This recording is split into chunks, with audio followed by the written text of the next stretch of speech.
Welcome to the Godot community. My name is Mary Mullins, and I'm your Elementary Art PLC moderator. Today's topic focuses on tips for closing out the school year and preparing for a new one.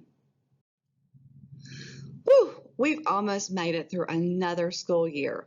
This portion of our webinar covers post-production practices like practical end-of-the-year tips regarding equipment, materials, storage, classroom reorganization, and effective packing up your classroom for the end of the school year. This video was created to assist in preparing your classroom for the end of the school year. I hope you're able to use some of these ideas and tips. This is such an exciting time, but before we can check out for summer, we must complete some important tasks. I personally am guilty of saying, oh, I'll deal with this mess in the fall when I have more energy. Does that sound familiar? It will truly make your space so much more inviting for your return if you bite the bullet and just do these things now. First, talk to your administration about what might be happening in your room over the break. There are often art classes or summer camps taking place in our rooms over the summer. This impacts how I organize my space for the break. I don't want to leave art supplies, tools, or anything fragile or expensive within reach if there'll be students in the art room. If you have cabinets that lock, that's even better. If not, you could consider using zip ties on the ones that you wish to secure. Don't forget about that student art. It's important to give back all student art projects before the last day of school. Tracking down students in the fall is certainly not a fun task. Take down posters and bulletin board displays, including any items you have hanging throughout your school. Even if your school does not require this step, it's a good idea. Creating bulletin board displays and decorating the art room are some of the most important steps in setting the tone for your school year. Leaving the same visuals up year after year will leave your room looking as if you don't care. Force yourself to have a fresh start in the fall. It makes it exciting for your students to come back as well. While you're at it, weed through all those old visuals. If you've been teaching for a while, you most likely have a lot of duplicate images or some that have seen better years. We do not need 10 different images of the Starry Night. As you know, art teachers are notorious for being hoarders. This is a great time to purge what you don't use and pass on any extras to other art teachers that could use these items. If you're anything like me, by this time of year, your supply closet looks like a tornado went through it. It is so tempting just to leave the work for the fall, but don't. Trust me, I have made this mistake before. Force yourself to get it organized now. In the fall, you'll be busy with planning and meetings and who knows what else. The end of the year is the best time to get your ducks in a row so you can come into a clean and organized space in the fall. Let the excess stuff go, even if it pains you. The end of the year is a great time to let go of some of those extra boxes of stuff you've been hoarding and haven't opened for years. Get those art materials cleaned and under control. This way, you're ready and know what you have to work with once school starts back. As you do the following tasks, make notes of what you have and what you need. Organize and prepare your drawing supplies by testing out your markers and Sharpies. Go ahead and sharpen those pencils and color pencils and toss the old ones. It'll be one less thing you have to do when you return to school. Consider cleaning your chalk and oil pastels by rubbing them on scrap paper. Wipe down those dirty, dusty supply containers. I take mine home and run them through the dishwasher to get them nice and clean. Clean and organize your collage supplies by cutting paper into small, more manageable pieces to use next year and throw out the unusable ones. Organize your construction paper by color and size. Test and toss any old glue sticks. Wipe down those gluey scissors, stencils, rulers, and anything else that you might have.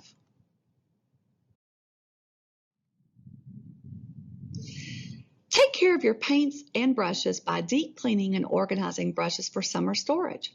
Refill and wipe down your watercolor bowls. Combine paint bottles to save space. Wash those palettes that have dried paint on them. Shake bottles of your paint to prevent them from settling. When putting away your paints, organize paint by colors and types of paints. Don't forget about organizing your fibers by untangling and rewrapping your yarn. Consider pre-cutting your cardboard looms, burlap, or fabric pieces. Your clay area needs attention too. Oh, I dread this one. Deep clean and organize your clay tools. Clean out slip containers and storage boxes. Mix your glazes to prevent them from settling. Vacuum the debris out of the kiln. When's the last time you applied kiln wash to your kiln and your clay shelves? If you haven't done it in a few years, I highly recommend it to extend the life of your kiln. Clean, clean, clean, and then clean some more. The last thing you want to do is return to school in the fall with a dirty room. Start by scrubbing the sinks as well as the backsplash where paint may have splattered. Then wipe down all surfaces, including counters and cabinet fronts. Don't forget to give those art tables a good old scrubbing. Clean off your desk area. My desk is compiled of multiple piles of stuff. I call it organized chaos. And no, there is no way I could leave it like that for the new school year. Clean out and organize your drawers. Consider using folders with labels in order to find important things you need when you return. Don't forget to trash any food or take it home with you. The last thing you want is an infestation over the break. Organize your books and dust off the shelves. Your school may require you to take an inventory of the books as well, so this would be a good time to do that. My school has us strip all bookshelves of everything and place all items in our storage area for the summer. It's important to prepare your technology for summer. Unplug and cover any computers and other technology according to your tech department's instructions. Clean out your email. Delete any of those unnecessary messages. Make virtual folders for important correspondence in order to locate these items later. If you're anything like me, I save everything that's digital. I guess you could call me a digital hoarder. I've got so much saved on my computer that when I'm trying to find something, it's like looking for a needle in a haystack. I find at the end of the year the perfect time to delete and organize these things. Clean off your virtual desktop. Move important files to an external hard drive or to the cloud so they don't get accidentally deleted if something happens to the device that you use. Do you have iPads or student devices? If so, it's necessary to clean out images, search history, check for updates, and wipe them down of any debris before placing them in a secure location for safekeeping. Be reflective. This is the single most important thing you can do to improve yourself as a teacher. Being reflective allows you to consider what's working and not working in your teaching practice. Reflection also allows us to address student needs in real time. Some questions to think about are, what was successful? What made it successful? How can I apply this success to the next year? What didn't go well? How can I make sure that I plan effectively for the future? If not, how can I improve? Did I meet my own personal and professional goals this year? Why or why not? It's important to reflect on your instructional practices over the course of a school year and how you use that information to begin planning for the upcoming school year. If you can take a few minutes to be proactive, you can make some great decisions about the next school year right now. This is best done when it's fresh in your mind before summer break. I like to start by asking for student feedback. Some of the best feedback you can get is from your students.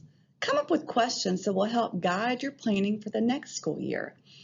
If you taught new projects or a new activity this year, ask your students for honest feedback. Make sure your questions allow for full answers that can give you the most information, not just yes or no answers. Consider asking them about your classroom environment while you're at it. You'll gain a better understanding of what to build on for the next school year. Polling students can give you valuable information about how to plan ahead. It also lets your students know you value their opinion and it gives them a voice. One way to assess your curriculum is to look back at your gradebook. What was completed and assessed this year? Sometimes we overplan projects or quit the new ones only after they've been taught one class. It's okay to admit when something did not work or go the way you expected. Take a look at what students completed each quarter. Jot down a list with quick notes in order to reflect on at a later time. By using a timeline or curriculum map, you can visualize the year all at a glance. You can make some informed decisions about what to plan for the next school year. Do any of your lessons or strategies need tweaking or updates? Are there any that you'd like to remove completely? There's nothing wrong with looking back on a lesson and admitting it just didn't go the way you thought it would. You can plan it differently or decide to get rid of it altogether. It's best to make this decision while the lesson is still fresh in your mind. Did you like a specific lesson but feel it would fit better at a different point in the year? Look at the sequence of your lessons and rearrange the schedule to best meet the needs of your students.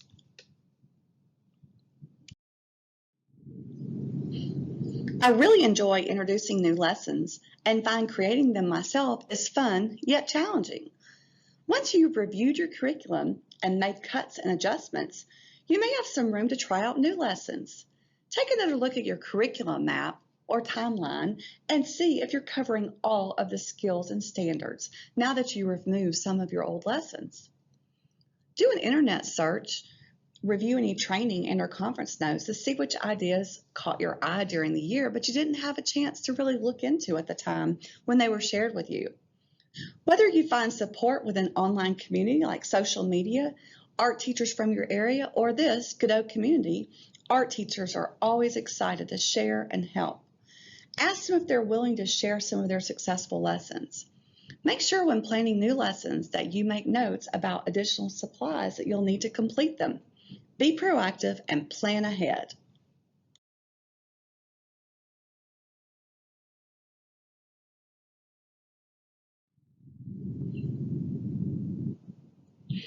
Trust me, you will thank yourself later if you take this time to make adjustments in the midst of teaching while successes and challenges are still fresh on your mind.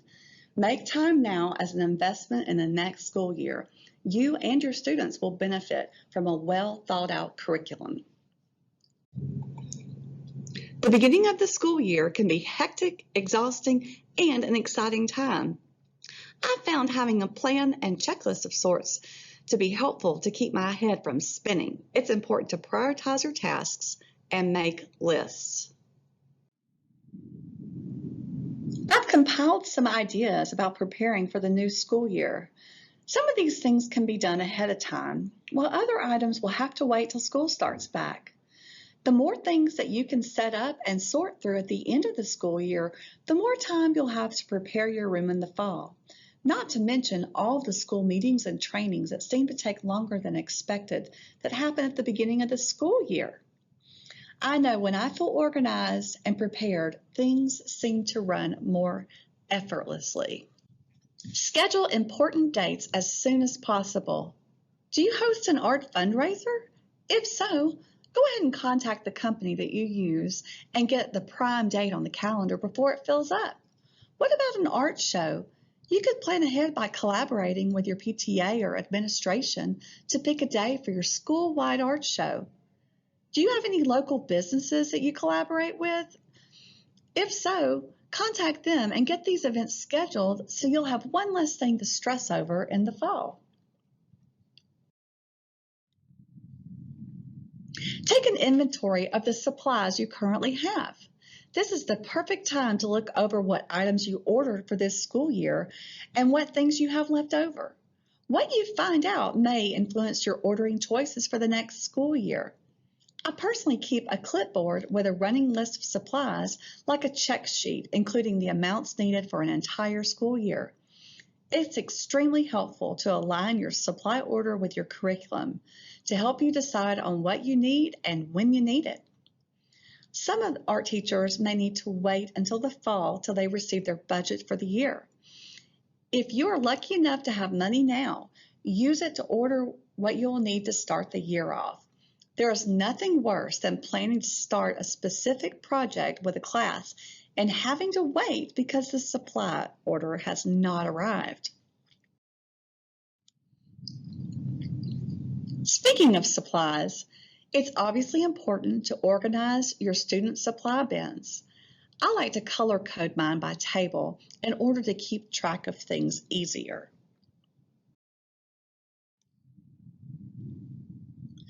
Prepare your lesson plans to align with your curriculum. Make a map for the year or a timeline that you can look at a glance to see where you're at in your teaching. Don't forget about reaching out to your grade level teachers to see what their curriculum map looks like, in case you can integrate some of their curriculum into yours. Do you have a ton of lesson examples? Consider organizing these examples by grade level. I personally like to use folders in a bin labeled by grade level.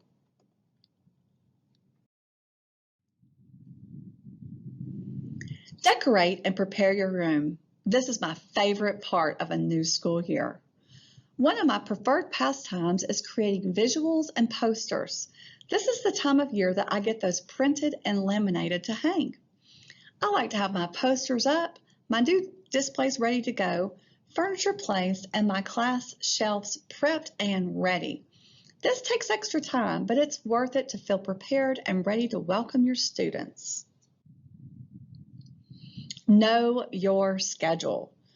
This probably changes year to year and takes some getting used to, but you should know when you can use the bathroom, go to lunch, and expect different grade levels, as well as any extra duties that you've been given. The beginning of the year is a stressful time for you, your colleagues, your families, and your students.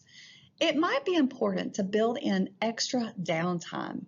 Not only is this important for the first few weeks, but it can actually help you stay sane throughout the school year. Art class can be a messy whirlwind of chaos if expectations and routines aren't established or consistent. Routines provide sanity and safety for both the teacher and the students. When students know what is expected of them, there's less room for confusion and, in turn, less room for misbehavior. Make sure to give clear and concise communication, specifically for demonstrations, general directions, and for any transitions. I aim to only share essential information with my students while giving directions of any sort. This way, I don't lose their attention. My daily directions may change, but the routine for students to transition to their seats and clean up remains the same. Before the school year starts, take a few minutes to check if your desk is ready to help you get through each day. As the year goes on, we spend a lot of time in our classrooms. Our desks are definitely our personal spaces. Spending a few minutes now prepping for what the year might hold will help us be ready for what lies ahead. Have a solid sub-plan prepared for when you're gone. Going into school to do sub-prep while you're sick is not fun. Your sub-plan should be labeled and easily located in the event that you are out unexpectedly. I always show my neighbor teacher where to find them in case a substitute has trouble locating them. Stock up on your office supplies, including pens, pencils, stapler, tape, sticky notes, etc. Device chargers are imperative for anything digital that you may use. Make sure that you have these handy for your laptop, iPad, or phone batteries when they're running low. Individually wrapped snacks can be a true lifesaver, especially on those days you didn't get a chance to eat breakfast or your blood sugar is low. I personally have granola bars, crackers, hard candy, as well as some other junk food at my desk. Have you ever had a headache or indigestion while at work? Consider locking some of your over-the-counter meds in your drawer for those days that you're not feeling well. This is a no-brainer for essential items located on your desk. The good old faithful daily planner that's filled with your daily schedule, as well as the lesson plans and any other important information that you need at your fingertips. Don't forget about taking care of yourself. This year, make it a goal to intentionally schedule self-care practices into your routine. Teaching is a profession where you can just keep on giving until there isn't much left to give. Your hard work and extensive efforts will be rewarding, for sure, but in the end, you want to keep teaching for a long time. Do yourself a favor now and set personal boundaries and goals to help establish healthy expectations for your school year. Realize everyone is learning and can make mistakes, even you, the teacher. Prioritize things. Make lists. Know it's okay to joke around and have fun. Let go and allow your personality to shine. And stop being your worst critic. Be flexible. Understand it's okay to say no sometimes, especially to time-consuming requests. And don't forget, ask for help when you need it. Being an art teacher is fun and exciting, and let's be honest, sometimes overwhelming. Remember, you don't have to have everything set up for perfection on that day one. Remind yourself that teaching is wrapped in a passion for art education and a love for your students. It's time to relax. Your room is clean, your curriculum is planned, and hopefully your supplies are ordered. You've got it all done. It's summer break. Try to stay positive and enjoy yourself.